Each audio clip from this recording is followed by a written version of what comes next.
Hello and welcome to the first gameplay presentation of our game, The Dwarves. It's an early development version, so a lot is still going to change, but it should be enough for a first impression. I'm playing Glandolin, a dwarf from the Fifthling clan, and like all the other dwarven clans, they guard Girdlegard. That's the world the game takes place in. This battle is later gonna be the tutorial in the game, and I'd say we'll just jump right into the action. It's not just the other dwarves that fight automatically, Glandolin also fights by himself if you're inactive. That's convenient because you usually play 3 or 4 heroes at the same time, and you can't take care of each of them all of the time. That's why we have those auto attacks.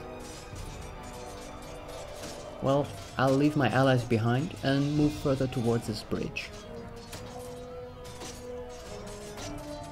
Your task is taking care of your hero's positions and the special attacks. Glandolin can do a jump attack. We've seen this earlier, but I'll do it again. He also has this charge attack that allows him to push enemies to the side and out of the way. Here we were able to see why that can be quite effective. I just pushed some orcs off the bridge. His third special attack is a mighty blow, dealing lots of damage and throwing enemies back in a straight line.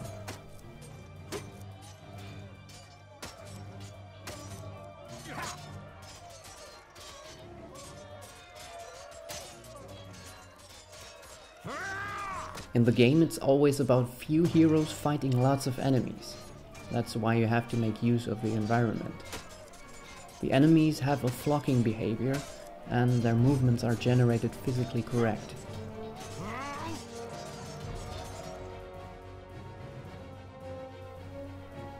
By the way, you can't use special attacks all the time, because they use up action points, so you have to consider when to use which of the attacks. Depending on the hero, the action points are recharged by killing enemies or with other actions, or they just regenerate over time. The action points are displayed above the heroes. It's these small blue dots. Okay, I just got a few grenades that I can use in battle. You can clearly see how the power of the grenades pushes the enemies apart.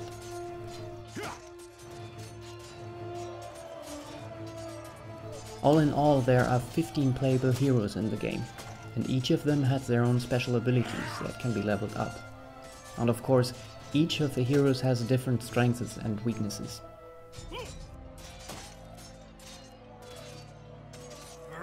Down here, in the middle of the screen, I can see my current objective and the objective of the orcs. In this wave of attack, I have to kill a certain amount of orcs. My king! What are you doing here? Giselbert Ironeye, the father of the Fifthling clan, has not been on the front line of battle against the creatures of Tion for many cycles. The king surveys the battlefield and the defenders with a grave expression. We are too few. This you know as well as he does. But there will be no reinforcements arriving. Hundreds of brave warriors lie inside the fortress dying. The illness is running rampant. It brings weakness and death. Stay at your posts. Be as steadfast as the granite of which we are made. Nothing can break us. Vrakas is with us. Alright, I just got a second character. Giselbert, King of the Fifthlings. I can either select and control the characters separately, or I select both of them together, just like in a real-time strategy game. So let's advance a little bit. My comrades will catch up.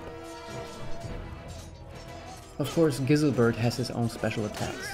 For example, he's got a sweeping blow, that's also great for pushing orcs from bridges. And he's also got this mighty blow with his hammer onto the ground, that swipes orcs off their feet.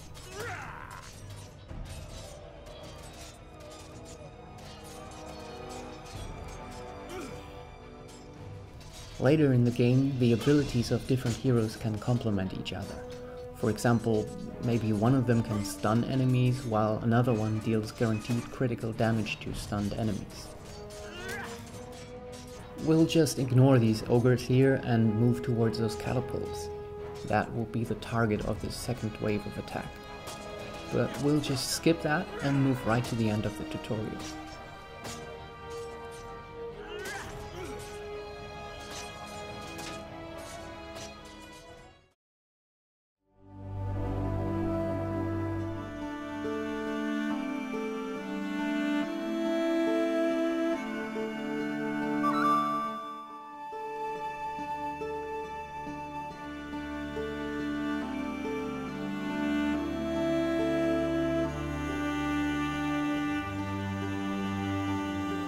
Look at me.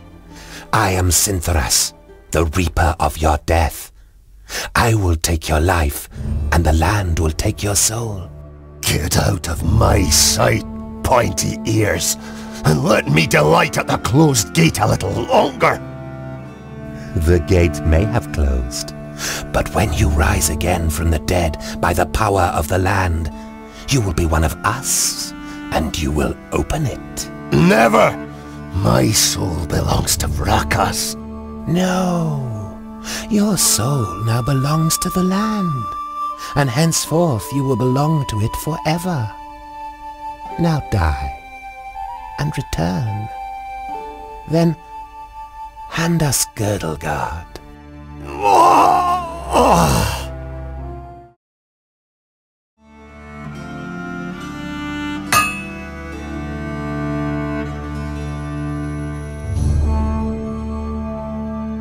You're a perfectionist, Tungdil Bolafar. I've got a reputation to uphold. If you can't rely on the metalwork of a dwarf, what can you rely on? So, this now is the actual beginning of the game, about 1,000 years later. You look dreadful. What a charmer. The maid gives you an ironic, reprimanding scowl. Ikana has been crying half the night. When you were teething, I carried you around the vaults. You played with my beard and I sang you to sleep.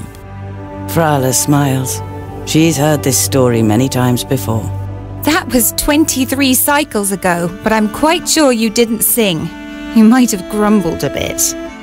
If what you've read about the dwarven lifespan is true, it'll be another 300 sun cycles and more before you are called to the Eternal Forge. The certainty of one day having to witness Frala's death already burdens your heart. This is Tungdil, our main character. He's a dwarf that grew up among humans. To be more exact, he grew up with Lotyonen, one of the big mages, and we're inside his vaults right now. And this here is the maid Frala that I'll just have to put off right now.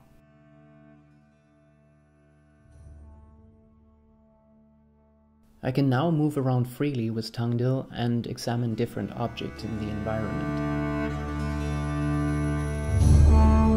You've worked a bit more on Sunya's birthday present last night. The little one is crazy about horses. You, on the other hand, prefer to keep your distance unless you're fitting them with hooves.